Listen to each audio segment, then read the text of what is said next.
is with considerable difficulty that I remember the original era of my being. All the events of that period appear confused and indistinct. A strange multiplicity of sensations seized me, and I saw, felt, heard, and smelt at the same time. And it was indeed a long time before I learned to distinguish between the operations of my various senses. By degrees I remember a stronger light pressed upon my nerves, so that I was obliged to shut my eyes. Darkness then came over me and troubled me, but hardly had I felt this, when, by opening my eyes, as I now suppose, the light poured in upon me again. I walked and, I believe, descended, but I presently found a great alteration in my sensations. Before, dark and opaque bodies had surrounded me, impervious to my touch or sight, but I now found that I could wander on that liberty with no obstacles which I could not either surmount or avoid. The light became more and more oppressive to me, and the heat wearing me as I walked, I saw the place where I could receive shade. This was the forest near Ingolstadt, and here I lay by the side of a brook, resting from my fatigue, until I felt tormented by hunger and thirst. This roused me from my nearly dormant state, and I ate some berries, which I found hanging on the trees or lying on the ground. I slaked my thirst at the brook, and then, lying down, was overcome by sleep. It was dark when I awoke. I felt cold also, and half frightened as it were instinctively, finding myself so desolate. Before I had quitted your apartment, on a sensation of cold, I had covered myself with some clothes, but these were insufficient to secure me from the dews of night. I was a poor, helpless, miserable wretch. I knew and could distinguish nothing, but feeling pain invade me on all sides, I sat down and wept. Soon a gentle light stole over the heavens and gave me a sensation of pleasure. I started up and beheld a radiant form rise from among the trees. I gazed with a kind of wonder. It moved slowly, but it enlightened my path, and I again went out in search of berries. I was still cold, when under one of the trees I found a huge cloak, with which I covered myself, and sat down upon the ground. No distinct ideas occupied my mind. All was confused. I felt light and hunger and thirst and darkness. Innumerable sounds rung in my ears, and on all sides various scents saluted me. The only object that I could distinguish was the bright moon, and I fixed my eyes on that with pleasure. Several changes of day and night passed, and the orb of night had greatly lessened when I began to distinguish my sensations from each other. I gradually saw plainly the clear stream that supplied me with drink, and the trees that shaded me with their foliage. I was delighted when I first discovered that a pleasant sound, which often saluted my ears, proceeded from the throats of the little winged animals who had often intercepted the light from my eyes. I began also to observe, with greater accuracy, the forms that surrounded me, and to perceive the boundaries of the radiant roof of light which canopied me. Sometimes I tried to imitate the pleasant songs of the birds, but was unable. Sometimes I wished to express my sensations in my own mode, but the uncouth, the inarticulate sounds which broke from me frightened me into silence again. The moon had disappeared from the night, and again, with a lessened form, shewed itself, while I still remained in the forest. My sensations had by this time become distinct, and my mind received every day additional ideas. My eyes became accustomed to the light, and to perceive objects in their right forms. I distinguished the insect from the herb, and by degrees one herb from another. I found that the sparrow uttered none but harsh notes, whilst those of the blackbird and thrush were sweet and enticing.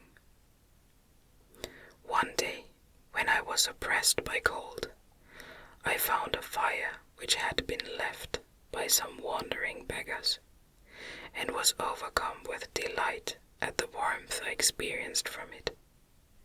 In my joy, I thrust my hands into the live embers, but quickly drew it out again with a cry of pain. How strange, I thought, that the same cause should produce such opposite effects. I examined the materials of the fire, and to my joy found it to be composed of wood. I quickly collected some branches, but they were wet and would not burn. I was pained at this, and sat still watching the operation of the fire. The wet wood, which I had placed near the heat, dried, and itself became inflamed.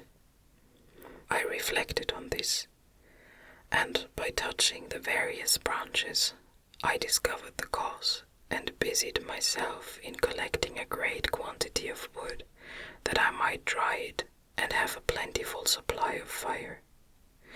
When night came on, and brought sleep with it, I was in the greatest fear lest my fire should be extinguished.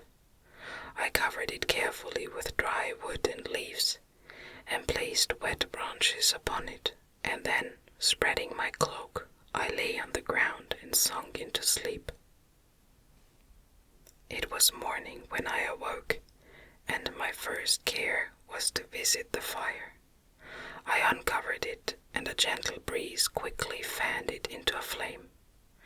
I observed this also, and contrived a fan of branches, which roused the embers when they were nearly extinguished.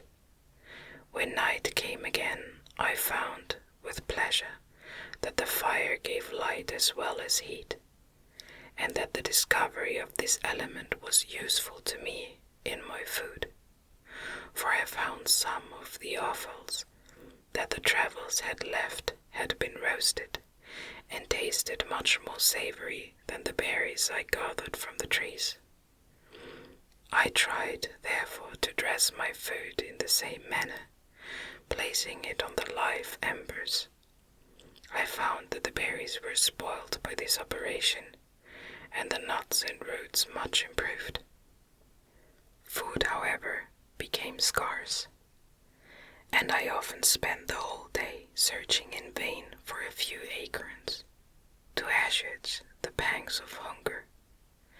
When I found this, I resolved to quit the place that I had hitherto inhabited, to seek for one where the few wants I experienced would be more easily satisfied. In this emigration, I exceedingly lamented the loss of the fire which I had obtained through accident, and knew not how to reproduce it. I gave several hours to the serious consideration of this difficulty, but I was obliged to relinquish all attempt to supply it, and wrapping myself up in my cloak, I struck across the wood towards the setting sun. I passed 3 days in these rambles, and at length discovered the open country. A great fall of snow had taken place the night before, and the fields were of one uniform white. The appearance was disconsolate, and I found my feet chilled by the cold, damp substance that covered the ground. It was about 7 in the morning, and I longed to obtain food and shelter. At length I perceived a small hut on a rising ground, which had doubtless been built for the convenience of some shepherd. This was a new sight to me, and I examined the structure with great curiosity. Finding the door open, I entered. An old man sat in it, near a fire, over which he was preparing his breakfast. He turned on hearing a noise, and, perceiving me, shrieked loudly, and, quitting the hut, ran across the fields with a speed of which his debilitated form hardly appeared capable. His appearance different from any I had ever before seen, and his flight somewhat surprised me. But I was enchanted by the appearance of the hut. Here the snow and rain could not penetrate. The ground was dry, and it presented to me then as exquisite and divine a retreat as pandemonium appeared to the demons of hell after their sufferings in the lake of fire. I greedily devoured the remnants of the shepherd's breakfast, which consisted of bread, cheese, milk, and wine. The latter, however, I did not like. Then, overcome by fatigue, I lay down among some straw and fell asleep. It was noon when I awoke, and, allured by the warmth of the sun, which shone brightly on the white ground, I determined to recommence my travels, and, depositing the remains of the peasant's breakfast in a wallet I found, I proceeded across the fields for several hours, until at sunset I arrived at a village. How miraculous did this appear! The huts, the neater cottages, and stately houses engaged my admiration by turns. The vegetables in the gardens, the milk and cheese that I saw placed at the windows of some of the cottages, allured my appetite. One of the best of these I entered, but I had hardly placed my foot within the door before the children shrieked, and one of the women fainted. The whole village was roused, some fled, some attacked me, until, grievously bruised by stones and many other kinds of missile weapons, I escaped to the open country, and fearfully took refuge in a low hovel, quite bare and making a wretched appearance after the palaces I had beheld in the village. This hovel, however, joined a cottage of a neat and pleasant appearance, but after my late dearly bought experience, I dared not enter it. My place of refuge was constructed of wood, but so low that I could with difficulty sit upright in it. No wood, however, was placed on the earth, which formed the floor, but it was dry, and although the wind entered it by innumerable chinks, I found it an agreeable asylum from the snow and rain. Here then I retreated and lay down, happy to have found a shelter, however miserable, from the inclemency of the season, and still more from the barbarity of man.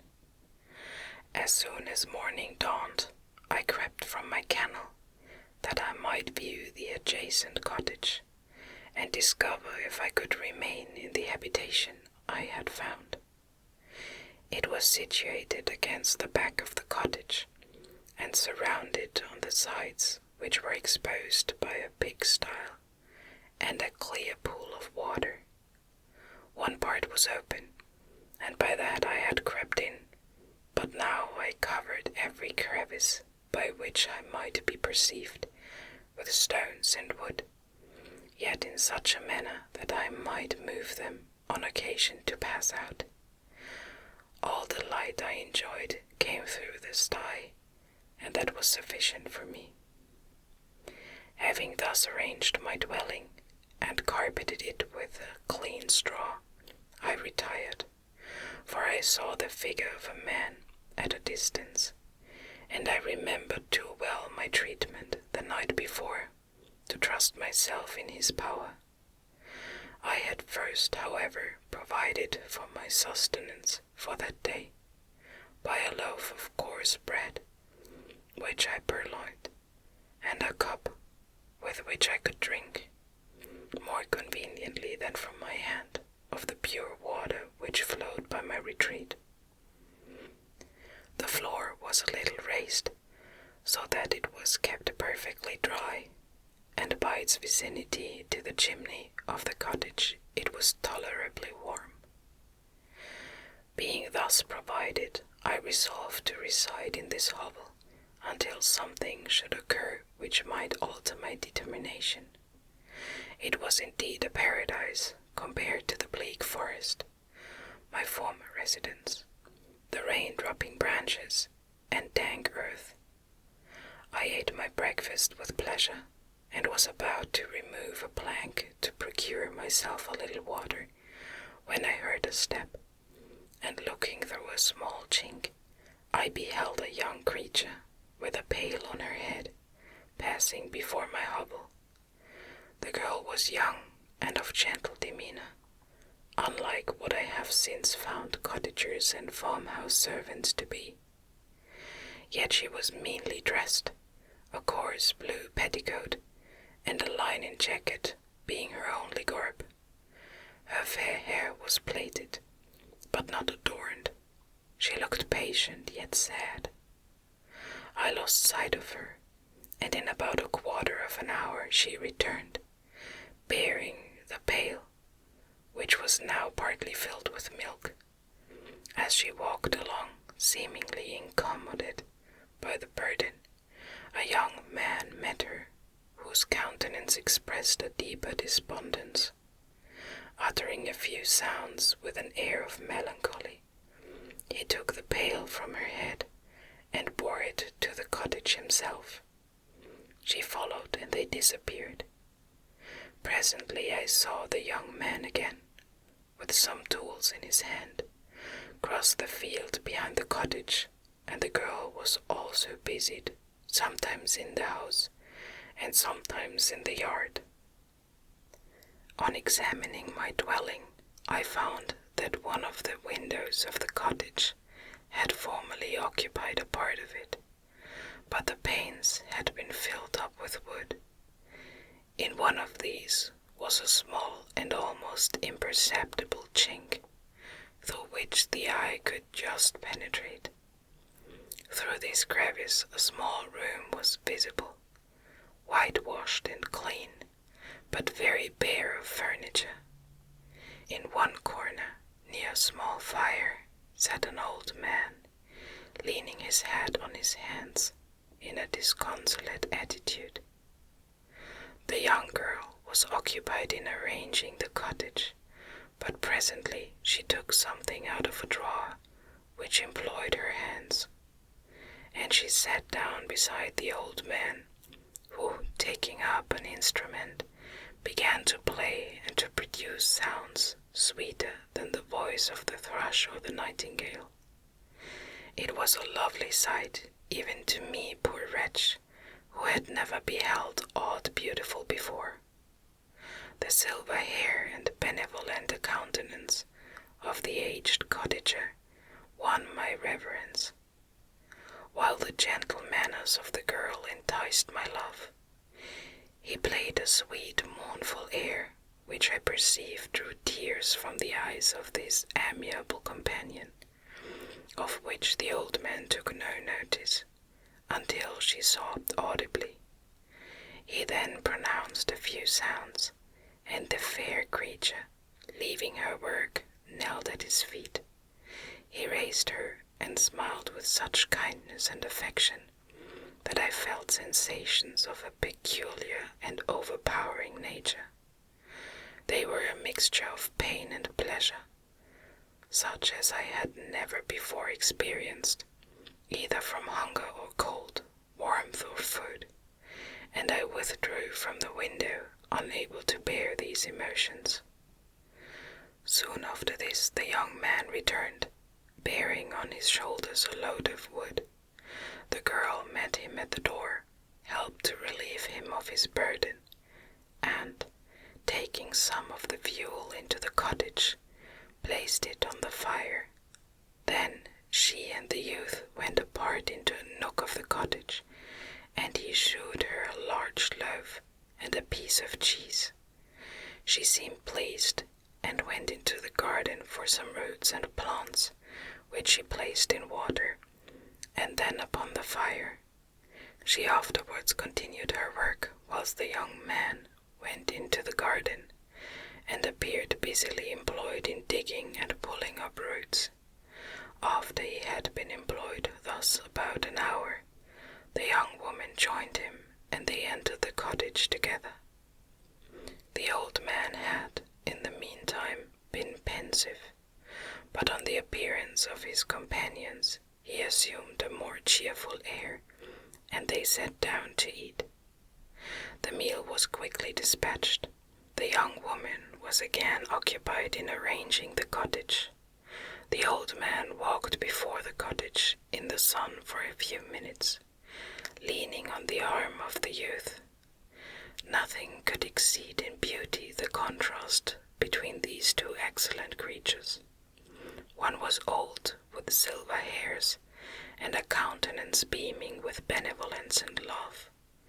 The younger was slight and graceful in his figure, and his features were molded with the finest symmetry, yet his eyes and attitude expressed the utmost sadness and despondency. The old man returned to the cottage, and the youth, with tools different from those he had used in the morning, directed his steps across the fields. Night quickly shut in, but, to my extreme wonder, I found that the cottagers had a means of prolonging light by the use of tapers, and was delighted to find that the setting of the sun did not put an end to the pleasure I experienced in watching my human neighbors. In the evening, the young girl and her companion were employed in various occupations, which I did not understand, and the old man again took up the instrument, which produced the divine sounds that had enchanted me in the morning.